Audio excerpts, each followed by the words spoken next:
Hotel লেণ্ডমাৰ্কত oil ASJA বঁটা প্ৰদান অনুষ্ঠান। অসম ক্ৰীড়া সাংবাদিক সন্থাৰ উদ্যোগ। লাভলীনা বৰগোহাঁইলৈ বৰ্ষশ্ৰেষ্ঠ খেলুৱৈৰ বঁটা। বঁটা প্ৰদান অনুষ্ঠানত উপস্থিত মন্ত্ৰী জয়ন্ত মল্লবৰুৱা। দেওবাৰে গুৱাহাটীৰ হোটেল লেণ্ডমাৰ্কত অনুষ্ঠিত হয় অইল ASJA বঁটা প্ৰদান অনুষ্ঠান। বিগত বৰ্ষত ক্ৰীড়া ক্ষেত্ৰত সুন্দৰ প্ৰদৰ্শন আগবঢ়োৱা অসমৰ কেইবাজনো তাৰকা খেলুৱৈ তথা উদিত খেলুৱৈক বঁটা প্ৰদানেৰে সন্মানিত কৰিলে আয়োজক অসম ক্ৰীড়া সাংবাদিক সন্থাই। এই গাম্ভীৰ্যপূৰ্ণ অনুষ্ঠানত মুখ্য অতিথি হিচাপে উপস্থিত থাকিল ৰাজ্যিক পৰ্যটন মন্ত্ৰী জয়ন্ত মল্লবৰুৱা। RG বৰুৱা সোঁৱৰণী বৰ্ষশ্ৰেষ্ঠ খেলুৱৈৰ বঁটা লাভ কৰিলে অলিম্পিক পদকজয়ী তাৰকা বক্সাৰ লাভলীনা বৰগোহাঁইয়ে। দেশৰ তাৰকা বক্সাৰগৰাকীক এই বঁটা প্ৰদান কৰিলে মন্ত্ৰী জয়ন্ত মল্লবৰুৱাই।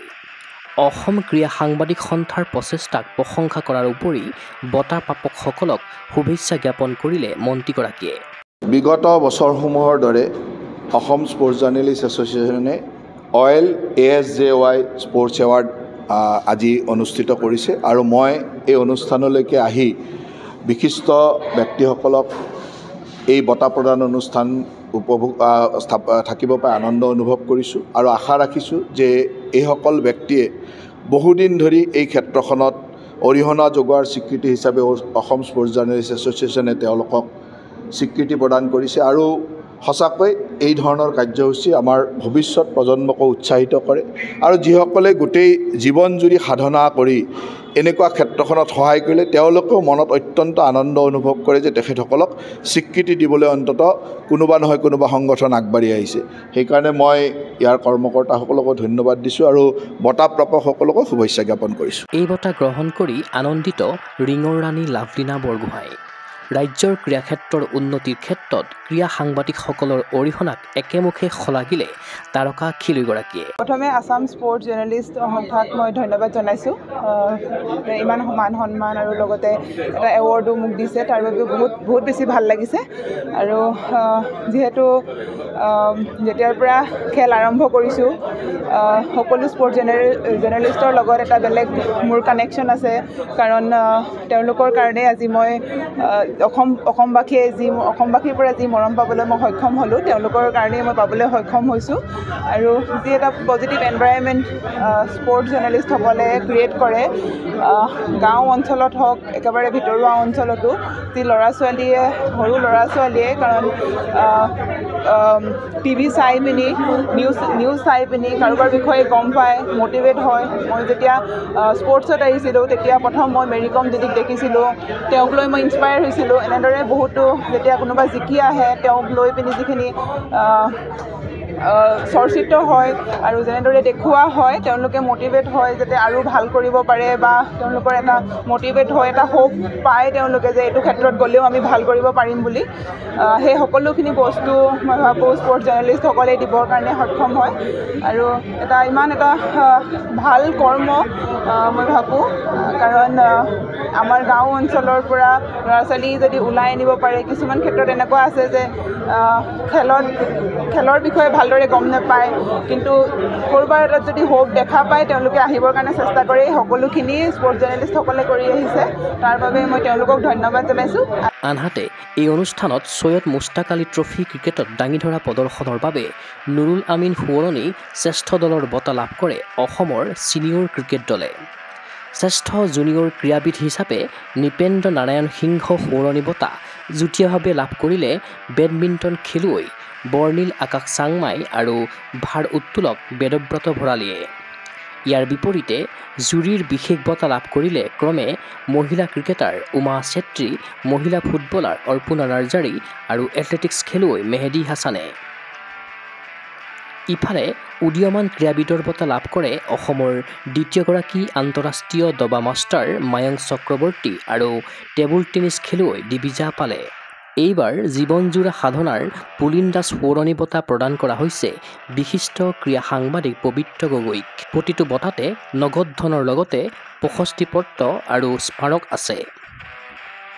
তদুপৰি এই অনুষ্ঠানতে ভাৰতীয় ক্ৰীড়া সাংবাদিক ফেডাৰেশ্যনে আগবঢ়োৱা SJFI পদকো ফেডাৰেশ্যনৰ প্ৰাক্তন সভাপতি সুবোধ মল্ল বৰুৱা, বৰ্তমানৰ কোষাধ্যক্ষ পাৰ্থ চক্ৰৱৰ্তী আৰু কাৰ্যকৰী সদস্য বিদ্যুৎ কলিতাৰ উপস্থিতিত প্ৰদান কৰে বিশিষ্ট সাংবাদিক প্ৰেমধৰ শৰ্মাক।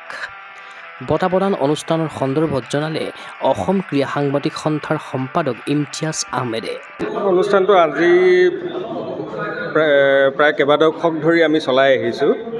মানে অসমৰ যিসকল মানে ভাল খেলুৱৈ ভাল পাৰফৰ্মেঞ্চ দি আহে বছৰটোৰ ভিতৰত, তেওঁলোকক আমি বছৰ শেষত মানে এটা এৱাৰ্ড চেৰিমনি কৰি তেওঁলোকক সন্মানিত কৰি স্বীকৃতি দিওঁ। আৰু এই বছৰটো আমাৰ অলপ দেৰি হ'ল মানে কথাটো হ'ল কি, আমি এই বছৰত মানে পাবলগীয়া মানে শ্ৰেষ্ঠ খেলুৱৈগৰাকী আছিল লাভলীনা বৰগোহাঁই। আৰু লাভলীনা বৰগোহাঁই যিহেতু কেম্পত থাকিব লগা হ'ল, তেওঁ অলিম্পিক আছিলে, অলিম্পিকৰ কাৰণে কেম্পত থাকিবলগীয়া হ'ল। আৰু তেওঁ ৰিকুৱেষ্ট কৰিলে যে মই থাকিব ইচ্ছা কৰোঁ এৱাৰ্ড চেৰিমনিটোত, আপোনালোকে মই থাকিব পৰা ডেট এটা লওক। সেইকাৰণে আমি অলপ পিছুৱাই পেলাই ল'বলগীয়া হ'ল এইবাৰ। আৰু তাৰপিছত বৰ্ণিল আকাশ চাংমাই বেডমিণ্টন খেলুৱৈ, তাৰপিছত বেদব্ৰত ভৰালী ৱেইট লিফটিঙৰ, তেওঁলোক দুজন জুনিয়ৰত পাইছে শ্ৰেষ্ঠ খেলুৱৈ। আৰু অসম ক্ৰিকেট সংস্থাৰ ছিনিয়ৰ টীমটো, যিটোৱে মানে যোৱা বছৰ 2023 চনৰ মানে সৈয়দ মুস্তাক আলী ট্ৰফি টুৰ্ণামেণ্টখনত ভাল খেলিছিল, ছেমিফাইনেল খেলিছিল। তেওঁলোকৰ ৰিজাল্ট খুব ভাল আছিল। তেওঁলোকক আমি এইবাৰ শ্ৰেষ্ঠ টীম হিচাপে দিছোঁ। যোৱাবাৰ পাইছিলে অসম ভলীবল টীমে, এইবাৰ অসম ক্ৰিকেট টীমটোৱে পাইছে। আৰু লাইফ টাইম এচিভমেণ্ট এৱাৰ্ড এটা আছে আমাৰ। সেইটো আমাৰ মানে সাধাৰণতে মানে ক্ৰীড়া সাংবাদিকতাৰ ক্ষেত্ৰত লাইফ টাইম এচিভমেণ্ট দিয়া যায় বা ক্ৰীড়া সাহিত্যৰ ক্ষেত্ৰত। এইবাৰ ক্ৰীড়া সাংবাদিক বা সাহিত্য দুয়োটাই তেওঁ কৰিছে। পবিত্ৰ গগৈ ডাঙৰীয়াক দিয়া হৈছে এইবাৰ। মানে তেওঁ যথেষ্টখিনি অৱদান আছে, ক্ৰীড়া সাংবাদিকতা, কমেণ্ট্ৰি, ক্ৰীড়া সাহিত্য গোটেইবোৰ কৰিছে তেওঁ মানে।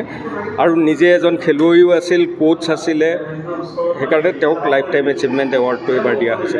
লগতে উদীয়মান খেলুৱৈ যিসকল আছে বা যিসকলে মানে অলপ মানে বেলেগ ধৰণৰ এচিভমেণ্ট কৰিছে, মানে স্পেচিয়েল এচিভমেণ্ট যিবোৰ মানে, যেনে উমা চেত্ৰী, অপূৰ্ণা নাৰ্জাৰী, ইহঁতবোৰ ইণ্ডিয়া টীমত খেলিছে। মেহদি হাছান under-20 এথলেটিক্সত মেডেল আছে তেওঁ। তাৰপিছত উদীয়মান খেলুৱৈ যেনেকৈ মায়াংক চক্ৰৱৰ্তী আৰু দিবিজা পাল, দুজন আন্তঃৰাষ্ট্ৰীয় ক্ষেত্ৰত ভাল ৰিজাল্ট কৰিছে। চেছ আৰু টেবুল টেনিছ খেলে তেওঁলোকে। তেওঁলোককো আমি এটা উদগনি স্বৰূপে এটা মানে বঁটা দিয়াৰ ব্যৱস্থা কৰিছোঁ মানে। উল্লেখ্য যে ASJA প্ৰতিষ্ঠাপক সভাপতি বলেন্দ্ৰ মোহন চক্ৰৱৰ্তী, অৰ্জুন নয়নমণি শইকীয়া, প্ৰাক্তন আন্তঃৰাষ্ট্ৰীয় সাঁতোৰবিদ মিঠু বৰুৱা, অৱসৰপ্ৰাপ্ত জ্যেষ্ঠ প্ৰশাসনিক বিষয়া স্বপ্ননীল বৰুৱা, ৰাজীৱ প্ৰকাশ বৰুৱা আদিয়ে বিভিন্ন খেলুৱৈক বঁটা প্ৰদান কৰে। অনুষ্ঠানত সন্থাৰ তৰফৰ পৰা কেইবাজনো ক্ৰীড়া সংগঠক আৰু প্ৰাক্তন খেলুৱৈক জনোৱা হয় সম্বৰ্ধনা। চিন্ময় বৰাৰ প্ৰতিবেদন, গুগল স্পৰ্টছ এনি।